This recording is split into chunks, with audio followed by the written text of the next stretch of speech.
Right, okay, we're all getting hungry here, aren't we, Robbie? Starving. So, Joe, over to you. Get those dough always ready with the pizza. On the table. Balls on the table.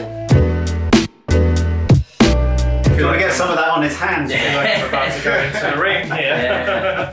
How long have you been vegan then, Rob? 6.5 years, almost 7, I think. Okay, and I heard a whisper that you were actually from Rhodesia originally. So were you born and bred in Rhodesia? Yes, yeah, born in Rhodesia. Came to England 21 years ago, so yeah, gives you a rough idea of how old I am. I can't remember. We'll work it out after. Yeah, 21 years in England, but yeah, born in Zimbabwe, Rhodesia/Zimbabwe, to a very meat-heavy Yeah, I was going to culture. say, must have been eating a lot of meat as a child, with barbecues and things. Yeah, everything was meat and 2 veg because it was a British colony, so we grew up in that kind of like meat and 2 veg culture. Any sort of vegan, veggie influence in the family? None at all. I didn't even know what a vegetarian was really growing up.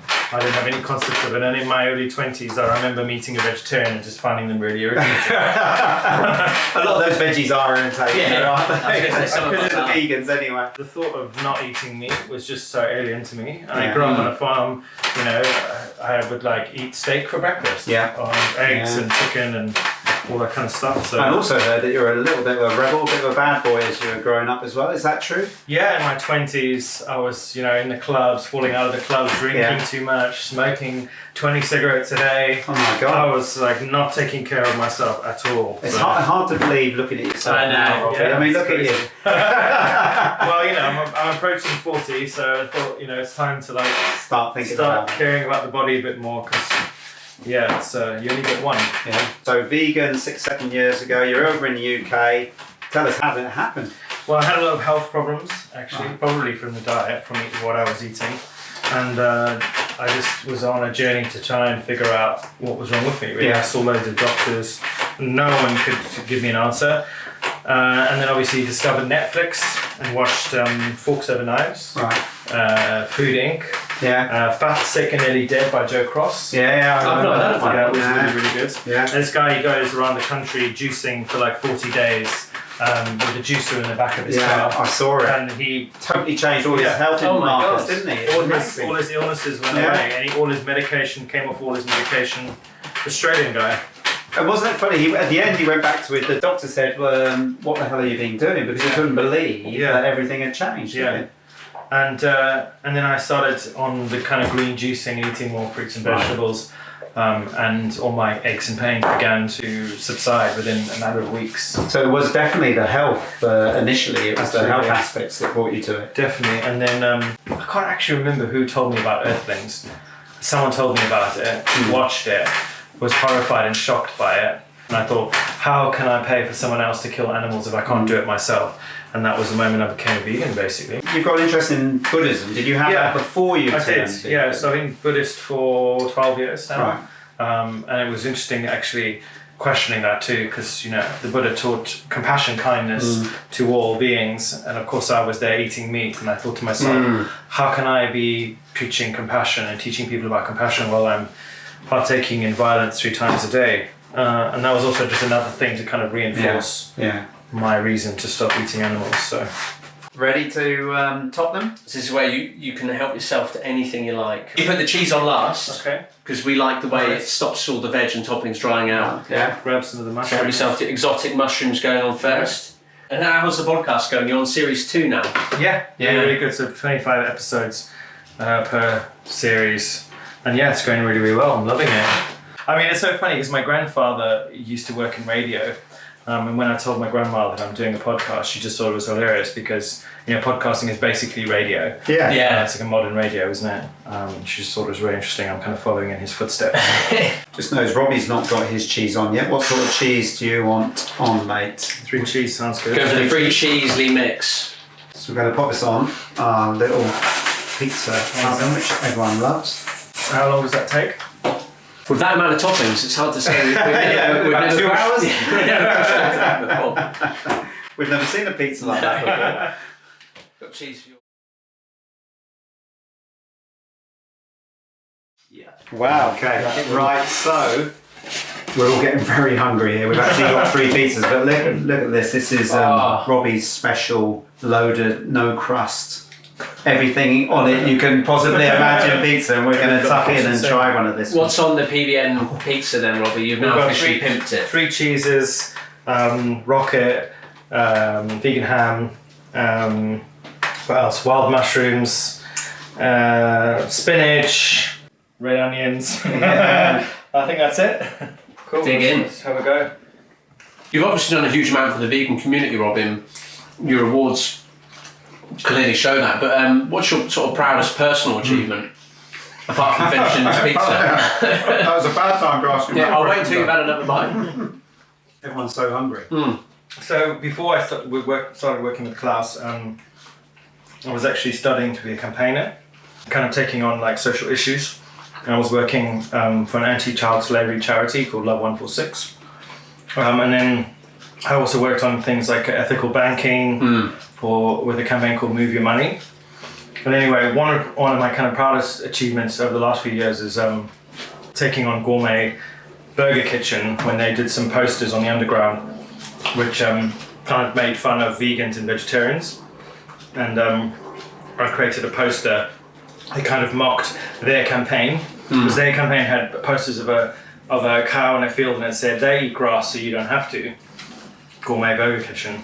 And I just was irritated by that, and I created an ad, which they call ad busting, where it was a cow in a field, beautiful cow in a field, and it said, "We kill them so you don't have to. Gourmet Murder Kitchen, normalizing carnism since 1999." And put it out, and it went viral. And the hashtag was trending on Twitter and on Facebook worldwide for like 2 days. Yeah. And everyone was talking about it. It was written about in the Independent. The Metro wrote about it. And I did a few interviews, and within 3 days they issued an apology and took the posters down off the tube. So I was just I got a taste of being able to use my creative skills to get people together, and obviously, get the vegans angry about something and create a bit of change. That's amazing. Even though it was quite a small thing, but it reached a lot of people. For all the right reasons as well. So this is my personal favourite bit of what we do. This is where we look in the kitchen, look in the fridge, look in the cupboard. So I hope you haven't got anything to hide at all. No. Now's the time to say it, because once you give us the go-ahead, we're in everywhere. Okay. Please carry on. Yeah. Right then. Okay, so right behind you, look at this. This is a great example of a healthy vegan. Top marks. Yeah, it's incredible. Incredible. You've got everything there, mate. So things missing, but the pumpkin seeds. So the big question is, do you eat any of this, or is it just up there for show? I eat all of it. Yeah. So I've got my lentils there, which I make dal with often. Yeah. You got your quinoa for your protein. I have my oats in the morning. I often get sunflower seeds and kind of grill them or sprinkle them on salads. Chia seeds I often have in smoothies, and then obviously your rice is standard. I have that pretty much with every other meal, and all the sort of superfoods, longevity stuff, which obviously we can talk about every single one separately, but this is kind of the additional stuff. I always say to people, you don't really need any of this, but it's an added extra into your diet. A couple of cool little hot tea. Have you got a personal favourite, Robbie? Hot drink? Yeah, the turmeric. Usually I make it myself with just turmeric and agave nectar. Black pepper, hot water, and it's a great little pick-me-up in the morning. Keeps you young. Yeah, well, it's also good for any inflammation in your body as well, so any aches and pains, which I have a lot of. That helps a lot. Yeah. I'll tell you what, these are educational. We're doing top 5 tips at the end for healthy living. Favourite plant-based milk? Oat milk. It is oat. Yeah, oatly foamable. Yeah. Which is gives you that nice frothy texture. Yeah. And then obviously all my oils over here, my health oils, so like flaxseed oil, which I have. Yeah, we'll grab that to show. I have a spoon of that every morning, and then also vitamin D3 oil as well. So supplement-wise, you're doing the D3. Yeah. Do you do anything else? Or? So flaxseed, vitamin D3, B12. Yeah. I only take that once a week. Is that a capsule, liquid?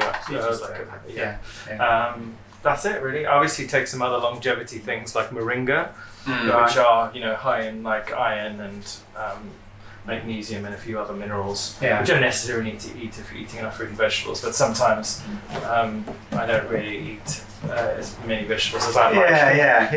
When you have busy days and you're out of work, it's difficult then, isn't it? What's the story behind this? So this is black seed oil, which is like black. What's it called? Black sesame.